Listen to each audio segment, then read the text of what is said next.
Hello friends, எல்லோருக்கும் வணக்கம். Welcome to young investor channel. Markets பார்த்துருப்பீங்க. ஸோ மார்க்கெட் வந்து ஒரு பாசிட்டிவ் ட்ரெண்டில் தான் க்ளோஸ் ஆயிருக்குது.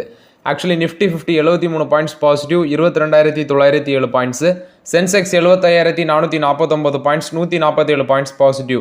நிஃப்டி பேங்க் 49,702 பாயிண்ட்ஸ் பாசிட்டிவ், 388 பாயிண்ட்ஸில் பாசிட்டிவ் ட்ரெண்டில் இருந்திருக்கு. நிஃப்டி ஐடி செக்டர் அன்னைக்கு 395 பாயிண்ட்ஸ் நெகட்டிவ், 36,223 பாயிண்ட்ஸில் இருக்குது.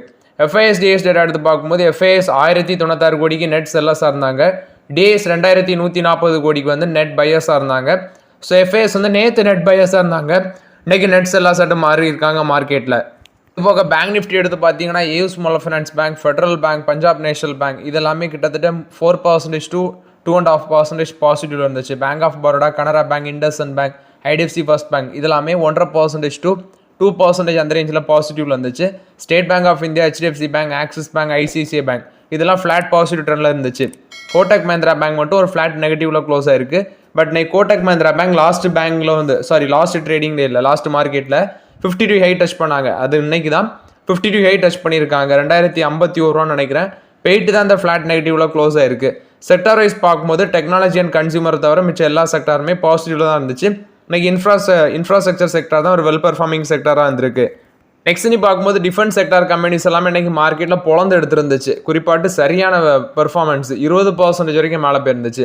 இதில் என்ன அப்படின்னு சொல்லி பார்க்கும்போது யூரோப்பியன் மிலிட்ரிக்கு வந்து பார்த்தீங்கன்னா ஆக்சுவலி யூரோப்பியன் கவர்மெண்ட் வந்து இன்ஃப்ராஸ்ட்ரக்சர் நெக்ஸ்ட் வந்து டிஃபென்ஸ் ஸ்பெண்டிங் வந்து அதிகரிக்கணும் அப்படின்னு சொல்லி முடிவு எடுக்கிறாங்க. ஏன்னா யுக்ரைன் வார், நெக்ஸ்ட் வந்து Jio political tension, regional security இதெல்லாமே பேஸ் பண்ணி டிஃபென்ஸுக்கு ஸ்பெண்டிங் அதிகரிக்கணும். அது மட்டும் இல்லாமல் ஓவரால் குறிப்பாட்டு அவங்க டிஃபென்ஸ் ப்ரொடக்ஷன் வந்து அடி வாங்குது.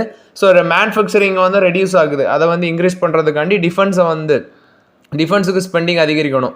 குறிப்பாட்டு இப்போ இந்தியன் கம்பெனிஸ்லேருந்து பார்த்தீங்கன்னா சப்ளை அதிகரிக்குது. இந்தியன் டிஃபென்ஸ் கம்பெனிஸ்லேருந்து சப்ளை அதிகரிக்குது. நம்ம இந்தியன் டிஃபென்ஸ் கம்பெனிஸ் வந்து நல்லா அட்ராக்டிவாக இருக்குது குளோபலி பார்க்கும்போது. லாஸ்ட் ஃபினான்ஷியல் இயரில் மட்டும் இந்தியன் டிஃபென்ஸ் எக்ஸ்போர்ட் 32.5% வந்து வளர்ச்சி அடைஞ்சிருக்குன்னு சொல்லியிருக்காங்க. இந்த பேசிஸில் அன்றைக்கி டிஃபென்ஸ் ஸ்டாக்ஸ்னு எடுத்து பார்க்கும்போது GRSC எல்லாம் 20% up. First HAL Hindustan Aeronautics Limited 4.5% பாசிட்டிவ்ல க்ளோஸ் ஆயிருக்கு. 3772 ரூபா போனது 3740 ரூபா க்ளோஸ் ஆயிருக்கு. இது போக மேசகான் டாக்ஷிப் பில்டர்ஸ் 3648 ரூபா போனது 3625 ரூபா க்ளோஸ் ஆயிருக்கு. 10% பாசிட்டிவ். கொச்சின் ஷிப்யார்ட் 1474 போனது 1456 ரூபா க்ளோஸ் ஆயிருக்கு. 8% பாசிட்டிவ்ல க்ளோஸ் ஆயிருக்கு. கார்டன் ரீச் ஷிப் பில்டர்ஸ் இன்னைக்கு ஒரே நாள் 20% அப்பு 1640 ரூபா க்ளோஸ் ஆயிருக்கு. ஸோ யூரோப்பியனில் வந்து பார்த்தீங்கன்னா டிஃபென்ஸுக்கு ஸ்பெண்டிங் அதிகரிக்கிறத பேஸ் பண்ணி நம்ம இந்தியன் கம்பெனிஸுக்கு வந்து அதிக அளவில் சப்ளை அங்கே போகும் அப்படிங்கிற பேஸில் அந்த டிஃபென்ஸ் ஸ்டாக்ஸ் எல்லாமே மார்க்கெட்டில் நல்ல பெர்ஃபார்மன்ஸ் கொடுத்துருக்கு. பட் இன்னைக்கு மார்க்கெட்டில் ஐடி ஸ்டாக்ஸ் பெருசாக பெர்ஃபார்மன்ஸ் இல்லை. குறிப்பாட்டு என்ன அப்படின்னு சொல்லி பார்க்கும்போது யுஎஸோட ஃபெடரல் ஓப்பன் மார்க்கெட் கமிட்டி வந்து பார்த்தீங்கன்னா நடக்க இருக்குது. அதில் வந்து ரேட் கட் வருமா, என்ன நடக்க போகுதுன்னு தெரில. அது மட்டும் இல்லாமல் டேரிஃப் வார், டிமாண்டு ஐடி சர்வீஸுக்கு டிமாண்டு, கிளைண்ட் வந்து ஐடி ஸ்பெண்டிங் வந்து குறைக்க போகிறாங்க அப்படிங்கிற நியூஸஸ் எல்லாமே வருது. ஸோ இன்னைக்கு LTM entry, TCS, Tech Mahindra, Infosys, Mphasis, Mastek, Coforge, Birlasoft, Sonata Software இது எல்லாமே வெனஸ்டே வந்து பார்த்தீங்கன்னா ஒரு செல்லிங் ப்ரெஷரை ஃபேஸ் பண்ணியிருக்காங்க. ஒரு நெகட்டிவ் ட்ரெண்டில் தான் இருந்திருக்கு மார்க்கெட்டில். ஸோ ஐடி ஸ்டாக்ஸ் இன்னைக்கு பெருசாக பெர்ஃபார்மன்ஸ் இல்லை. இன்ஃபோசிஸ் 1.5% காலி, LTM என்ட்ரி 1.5% காலி, TCS 1.55% காலி, டெக் மஹிந்திரா 2.5% காலி, மேஸ்டெக்கு கிட்டத்தட்ட 5% காலி. அடுத்தது பிர்லா சாஃப்ட் வந்து flat negative, Coforge flat negative, Mphasis flat negative, Sasken இவங்களும் ஒரு 5% காலியாக இருந்துச்சு. ஸோ ஓவராலாட்டு இன்றைக்கி ஐடி ஸ்டாக்ஸ் எல்லாமே மார்க்கெட்டில் ப்ரெஷரை ஃபேஸ் பண்ணியிருக்கிறாங்க. மார்ச் 18, 19 பார்த்தீங்கன்னா அந்த யுஎஸோட federal open market committee meeting இருக்குது. அவங்க என்ன முடிவு எடுக்கிறாங்க அப்படிங்கிறத நான் வந்து நாளைக்கு உங்களுக்கு அப்டேட் பண்ணுறேன். நெக்ஸ்ட் பஜாஜ் ஃபினான்ஸ் கொடுத்த அப்டேட்டு. ஆக்சுவலி பஜாஜ் ஃபினான்ஸோட ராஜீவ் ஜெயின் வந்து பார்த்தீங்கன்னா பஜாஜ் ஃபின்ஸோட போர்டுக்கு வந்து எலிவேட்டட் ஆகலாம் அப்படின்னு சொல்கிறாங்க. ஆனால் ராஜீவ் ஜெயினை தான் பஜாஜ் ஃபினான்ஸுக்கு மறுபடியும் அப்பாயின்ட் பண்ணுறதா நியூஸு. ஆனால் பஜாஜ் ஃபின்ஸோட போர்டுக்கு வந்து எலிவேட்டட் பண்ணலாம் அப்படிங்கிற அப்டேட்டும் வந்திருக்குது.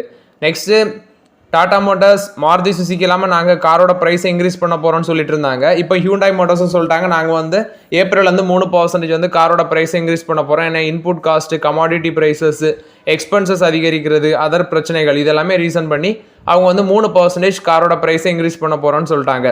நெக்ஸ்ட் MG மோட்டார்ஸ் இவங்க என்ன பண்ணுறாங்கன்னா இவங்க வந்து MG காமெட் அப்படிங்கிற EV வெஹிக்கிளை வந்து லான்ச் பண்ணியிருக்காங்க. இதோட ப்ரைஸ் 4.99 lakhsன்னு சொல்லி ஃபிக்ஸ் பண்ணியிருக்காங்க.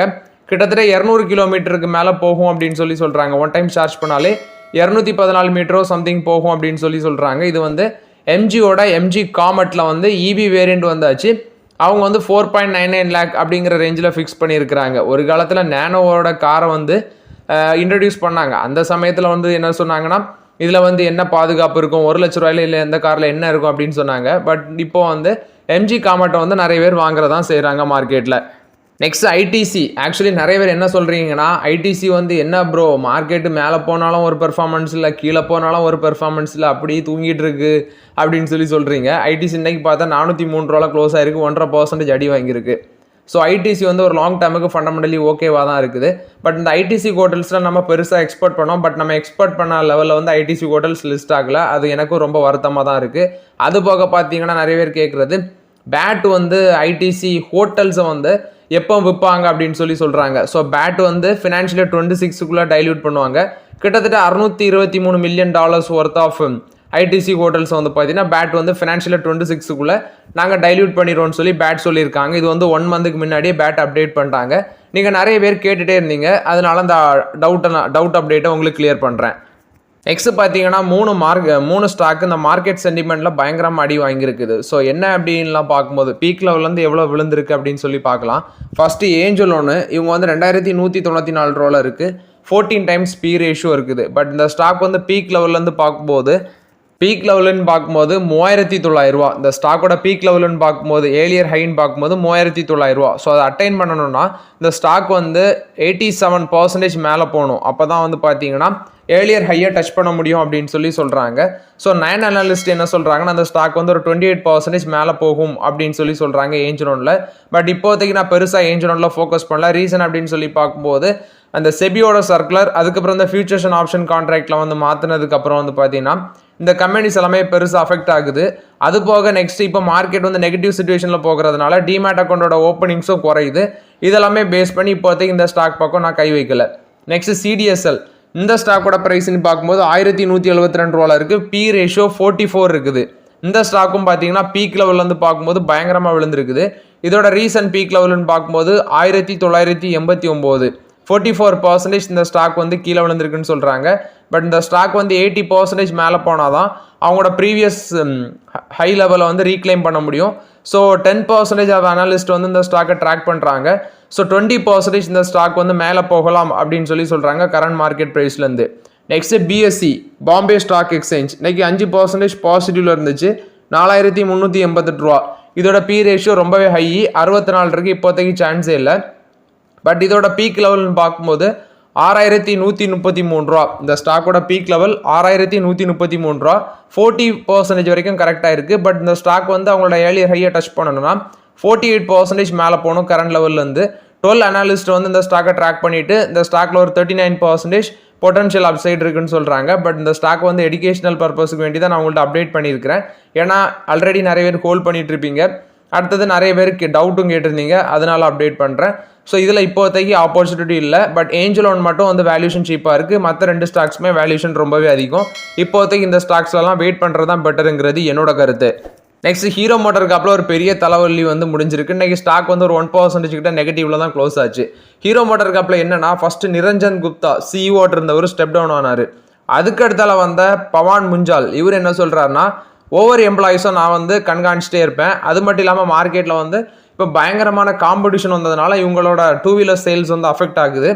இதனால ஸ்டாக் ப்ரைஸும் தர்மடி வாங்குது. குறிப்பாட்டு மார்க்கெட்டில் ரீசெண்டாக தான் இவங்க ஒரு ஃப்ரெஷ் 52 வீக்கில் வந்துச்சு 3462 ரூபா மார்ச் 17 கிட்டத்தட்ட பீக் லெவல்னு பார்க்கும்போது 6246 ரூபா. அதுலேருந்து பயங்கரமாக விழுந்திருக்கு இந்த ஸ்டாக், 43% கிட்ட விழுந்திருக்குது. ஓரளாட்டி ஹீரோ மோட்டார் கப்பலில் வந்து பார்த்தீங்கன்னா இப்போ ஒரு பெரிய பிரச்சனை போயிட்டு இருக்கு. என்னன்னா, சீனியர் லெவல் எக்ஸிக்யூட்டிவ் ஆஃபீஸர்ஸ் எல்லாமே வெளியே போகிறாங்க. ஒன்று Reema Jain, chief information and digital officer, member of the executive management team, அவர் ஸ்டெப் டவுன் ஆகுறாங்க. Next Swadesh Srivastava, chief business officer, energy mobility, BU and chair innovation council, அவங்களும் வெளியே போகிறாங்க. தாம் ராக்ஷித், ஹெட் ஆஃப் ஹெச்ஆர், இவங்களும் ஸ்டெப் டவுனு. சந்திரசேகர் ராதாகிருஷ்ணன், இவங்களும் வந்து பார்த்தீங்கன்னா head of business growth emerging mobility, இவங்களும் வெளியே போகிறாங்கன்னு சொல்கிறாங்க. நெக்ஸ்ட்டு சமீர் பாண்டே, இவர் வந்து ஹெச்ஆர் ஹெட்டு டேலண்ட் மேனேஜ்மெண்ட்டில் இருக்கிறவர், இவரும் வெளியே போகிறாங்க. ஸோ இதனால ஹீரோ மோட்டார் கப்பு வந்து பார்த்தீங்கன்னா ஒரு மார்க்கெட்டில் ஒரு ஷார்ட் டேர்மில் ப்ரெஷரை பில்ட் பண்ணுது. ஆனால் நான் வந்து ஸ்டாக் ப்ரைஸ் வந்து இறங்க கொஞ்சம் கொஞ்சமாக வாங்கலான் இருக்கிறேன். ஸோ ஹீரோ மோட்டார் காப்பில் ஸ்லோவாக யூஸ் பண்ணலாங்கிறது என்னோட கருத்து. ஹீரோ மோட்டார் காப்போட Ather energy, actually Hero MotoCorp வந்து ஏத்தர்லேயும் கிட்டத்தட்ட ஒரு 40% ஸ்டேக் வச்சுருக்காங்கன்னு நினைக்கிறேன். இவங்க வந்து பார்த்தீங்கன்னா ஏத்தர் எனர்ஜி மிட் ஏப்ரல், அதாவது ஏப்ரல் மிட்டில் வந்து ஐபிஓ வர வாய்ப்பு இருக்குன்னு சொல்கிறாங்க. இதில் ஃப்ரெஷ் ஷேர் சேல் மூலமாட்டே 3100 கோடி செல் பண்ண இருக்கிறாங்க.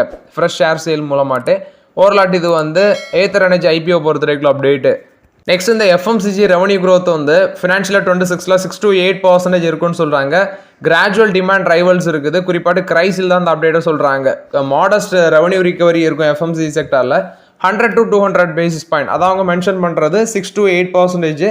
அர்பன் குளோபல், அதாவது அர்பன் டிமாண்ட் வந்து பார்த்தீங்கன்னா ரூரல் கன்சம்ஷன், நெக்ஸ்ட் வந்து கிரெடிட் ப்ரொஃபைல்ஸ், இது எல்லாமே ஸ்டேபிளாக தான் ரிமைன் ஆகும் அப்படின்னு சொல்கிறாங்க. இது கிரைஸில் தான் அந்த அப்டேட்டை சொல்கிறாங்க. நெக்ஸ்ட் டெஸ்லா கொடுத்துருக்க அப்டேட்டு, இவங்க வந்து மேனுஃபேக்சரிங், அதாவது இந்தியாவில் வந்து என்ட்ரி கொடுக்கறதுக்கு மேனுஃபேக்சரிங் பண்ணுறதுக்கு ஆட்டோமோட்டிவ் கம்பெனிஸ் கூட கான்ட்ராக்ட் பேசிஸில் மேனுஃபேக்சரிங் பண்ணலாம் அப்படின்னு சொல்லி பேச்சுவார்த்தையில் இருக்கிறாங்க அப்படின்னு சொல்கிறாங்க. இதுக்கு வேண்டி ஜப்பான் ஆட்டோ மேக்கிங் கம்பெனிஸோட பேச்சுவார்த்தையில் இருக்கிறாங்க. ஏன்னா ஸ்பேர் பார்ட்ஸ் அந்த ஃபெசிலிட்டிஸ்லாம் வேணும். கான்ட்ராக்ட் பேசிஸில் இவங்க என்ன பண்ணுறாங்கன்னா டெஸ்ட் பண்ணி பார்க்குறாங்க போல். இந்தியாவில் கொஞ்ச நாள் வச்சு பார்ப்போம், நல்லா இருந்தால் பண்ணலாம், இல்லைன்னா அப்படி விட்டுட்டு போயிடலாம் அப்படிங்கிற பேசிஸில் தான் உள்ளே வராங்க அப்படின்னு நான் ஃபீல் பண்ணுறேன். நெக்ஸ்ட் கேபினெட் வந்து ஒரு அப்ரூவல் கொடுத்துருக்காங்க, 10,000 கோடி இன்வெஸ்ட்மெண்ட். ப்ரௌன்ஃபீல்ட் அமோனியா யூரியா காம்ப்ளெக்ஸ் வந்து அசாமில் போட இருக்கிறாங்க. ஏன்னா அங்கே எலெக்ஷன் வர போகிறது, அதனால போடுறாங்க. 10,601 கோடி value total project. 12.7 lakh metric tons வேல்யூவில் வந்து போடுறாங்க. 12.7 lakh metric ton annual capacity of urea production அங்கே பண்ணலான்னு சொல்கிறாங்க. இது அசாமில் வந்து போட இருக்கிறாங்க. நெக்ஸ்ட் சைனீஸோட மார்க்கெட், குறிப்பாக எலக்ட்ரிக் வெஹிக்கிள் ஜெயிண்டாக இருக்கிற BYD, இவங்களோட ஷேர் வந்து பார்த்தீங்கன்னா 40% இன்க்ரீஸ் ஆயிருக்கு 2025. மார்க்கெட் கேப்லேஷன் $165.7 பில்லியன் இருக்குன்னு சொல்கிறாங்க. ரொம்பவே வேல்யூஷன் இன்க்ரீஸ் ஆயிருக்கு. இது இந்தியாவில் இருக்க டாப் 5 ஆட்டோமேட்டிவ் கம்பெனிஸோட ரொம்பவே அதிகம். அது மட்டும் இல்லாமல் ரீசனாட்டு இவங்க ஃபாஸ்ட் சார்ஜிங் டெக்னாலஜிஸையும் கொண்டு வராங்க. 5 நிமிஷத்தில் சார்ஜ் ஆகுற மாதிரி ஒரு டெக்னாலஜி கொண்டு வராங்க. மாருதி சுசுகியோட மார்க்கெட் கேப்லேஷன் பார்க்கும்போது $42.36 பில்லியன், அதான் ஃபர்ஸ்ட் பொசிஷன். ரெண்டாவது மஹேந்திரா அண்ட் மஹேந்திரா, இவங்களுக்கு $39.12 பில்லியன். டாடா மோட்டார்ஸ்க்கு $29.02 billion. Bajaj auto Eicher Motors, Bajaj ஆட்டோவுக்கு $24.87 பில்லியன். ஈச்சர் மோட்டார்ஸுக்கு $16.15 பில்லியன். இதெல்லாமே கூட்டி பார்த்தா கூட அவங்களுக்கு வந்து பார்த்தீங்கன்னா நமக்கு வந்து $151.52 பில்லியன் தான். பட் அது வந்து $165 பில்லியன் மேலே இருக்குது. ஸோ அது மட்டும் இல்லாமல் 5 மினிட்ஸில் சார்ஜ் பண்ணுற சிஸ்டத்தை கொண்டு வராங்க. ஸோ இதெல்லாம் பார்த்தீங்கன்னா உங்களுக்கு லாங் டேர்மில் BYD ஒரு நல்ல வளர்ச்சி பாதையில் தான் போகிறதாட்டு தெரியுது. நெக்ஸ்ட் விப்ரோ வந்து ஏஜென்டிக் AI சர்வீஸை வந்து கொண்டு வராங்க, லான்ச் பண்ணுறாங்க. எதுக்குன்னு பார்க்கும்போது சாவர்ஜினிட்டி அண்ட் இனோவேஷன் வந்து பூஸ்ட் பண்ணுறதுக்குன்னு சொல்கிறாங்க. இது விப்ரோ கொடுத்த அப்டேட்டு.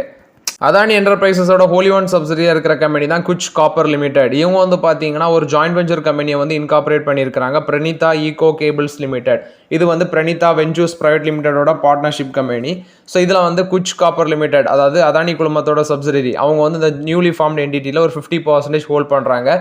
மேனுஃபேக்சரிங், மார்க்கெட்டிங், நெக்ஸ்ட் வந்து மெட்டல் ப்ரொடக்ஷன் டிஸ்ட்ரிபியூட் பண்ணுறது, கேபிள்ஸ் அண்ட் ஒயர், இந்த செக்மெண்ட்லேயே ஃபோக்கஸ் பண்ணுறாங்க. மார்ச் 19 தான் இன்கார்பரேட் பண்ணியிருக்காங்க. பெய்ட் அப் கேபிட்டல் 10 lakh. ஸோ கிட்டத்தட்ட 1 லட்சம் ஈக்விட்டி ஷேர் 10 ரூபா வேல்யூ வச்சு இன்கார்பரேட் பண்ணியிருக்காங்க. ஸோ இவங்க வந்து இந்த குச் காப்பர் வந்து பார்த்தீங்கன்னா மெட்டல் கேபிள் மேனுஃபேக்சரிங் செக்டரில் வந்து ஸ்ட்ரென்தன் பண்ணுறதுக்கு பண்ணுறாங்க.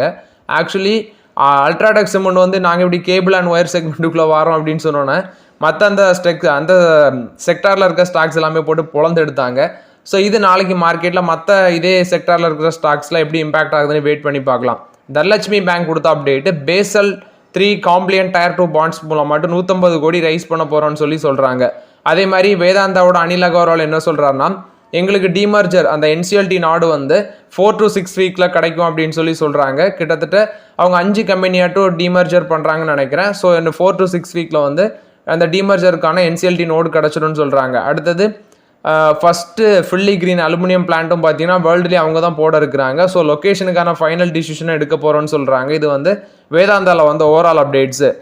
வேதாந்தா வந்து என்ன சொல்கிறாங்கன்னா, இப்போ டிமர்ஜர் பண்ணுறாங்க, ஹிந்துஸ்தான் சிங்கு, நெக்ஸ்ட் வந்து Vedanta iron and Steeles company, Vedanta power, இப்படி ஒரு 5 கம்பெனிஸாட்டு பிரிக்கிறாங்க. ஆயில் அண்ட் கேஸு, நெக்ஸ்ட் வந்து அலுமினியம், இப்படி 5 கம்பெனியாட்டு பிரிக்கிறாங்க. இது போக நாங்கள் வந்து நியூ டெக்னாலஜி வெர்டிகலையும் நியூ பிஸ்னஸ்லையும் வந்து பார்த்தீங்கன்னா இறங்க இருக்கிறோம் அப்படின்னு சொல்லி வேதாந்தா தரப்பில் வந்து அப்டேட் கொடுத்துருக்காங்க. ஸோ ஓகே ஃப்ரெண்ட்ஸ், இந்த வீடியோவில் சில இம்பார்ட்டன்ட் அப்டேட்ஸ் எல்லாமே டிஸ்கஸ் பண்ணோம். இந்த வீடியோ உங்களுக்கு பயனுள்ளதாக இருந்துச்சுன்னா லைக் பண்ணுங்கள், சப்ஸ்கிரைப் பண்ணுங்கள், கமெண்ட் பண்ணுங்கள். Okay friends, thank you.